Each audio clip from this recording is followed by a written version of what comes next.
am from New Zealand, so we don't watch American football, funnily enough, in New Zealand. Um, so I actually didn't know who Kurt Warner was, and certainly, but that also meant that I had the luxury of reading the script without actually knowing any of the stuff that was going to be happening, because I knew nothing about the story. So for me, it was kind of exciting to read it kind of in real time, going, "Oh my God!" And then what? Oh my God! Seriously? But then Andy and John Irwin sent me like a ton of research materials and interviews with them, and Brenda also, thankfully, has written a book, which I was able to download on Audible and listen to about 4 or 5 times through. It is his story, but from where I'm sitting, yes, Kurt's fabulous, but everyone knows Kurt's story. I'm here to be Brenda's voice and to tell her story and make sure the nuances and the details of things that were important to her in her life actually come across in the script. And with all the best of intentions, sometimes there's little things that are just, that are missed or just slightly different. And it was just a really amazing process to get to speak with actual her, have done my homework first, obviously, be able to then speak to the guys and have them be, it was so collaborative and so kind of easygoing. The thing that I think translates the best on film, be it fiction or nonfiction, is honesty and openness.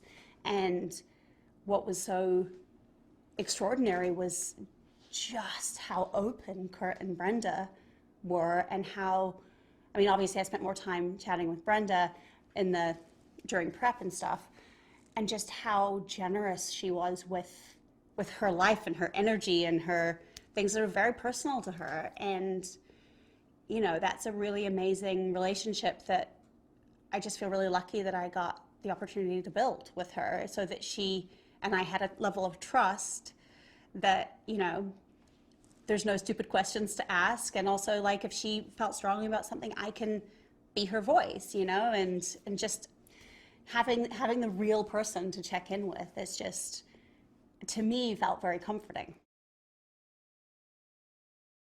She was like, "Well, that looks like a really heavy week this week," or really, I was like, "They're all heavy weeks. Your story's badass," and they're all like, I was like, literally be there for any of it. Like, I have no, like, I don't feel self-conscious if you don't feel weird watching it. I'm like, I'd love to have OG Brenda right there to be like, actually that little thing, maybe, and Andy was so great at being able to sort of translate, because obviously everything goes through him, because that's to sort of streamline the process. And so it doesn't feel like the 700 cooks in the kitchen. But I do think that the outcome was, the most honest version of the story that we could possibly have told.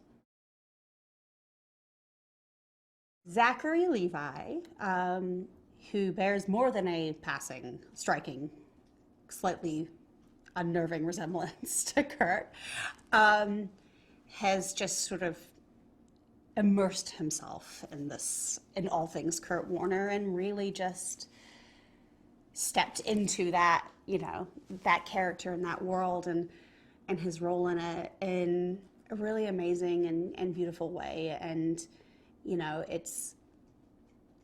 he's wonderful in the role. I can't picture anyone else playing that part.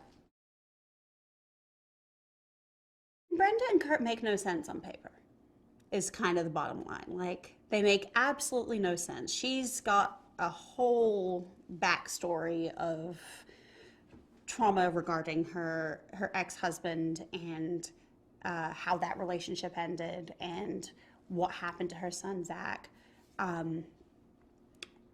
while they were together. And he's this young, cute college athlete who doesn't sort of really at this point have a care in the world other than just getting to play his football. She's been a Marine. She's had 10 lives by the time she's 25, and he's kind of a fresh slate in a way, but in the way that I think often, real love and real romantic, stories work out. It's sometimes the ones that make absolute no sense on paper that are the most enduring and honest and amazing love stories.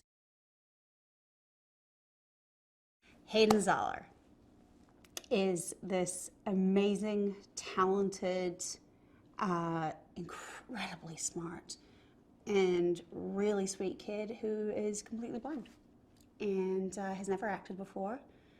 And he was, discovered and is just a spectacular human being. He could have just sat around and nursed his bruised ego, but he didn't. He always got back up. And to Brenda's credit also, she was his sort of number one supporter and enabled him to, I think, also continue to feel the hope and believe that the dream was still possible, even when they're going through the most, trying of times. Director teams are not something that you encounter very often. I think it's only the second time I've actually worked with one.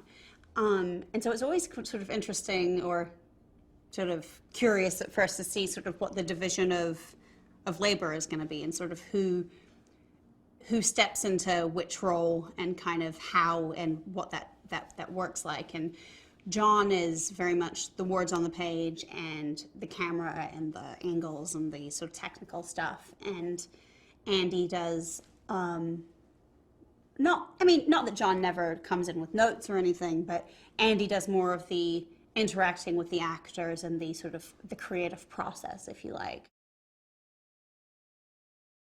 These are trying times for a lot of people in the world, and movies about hope and overcoming adversity and that good things are still possible even after the absolute worst things have happened to you.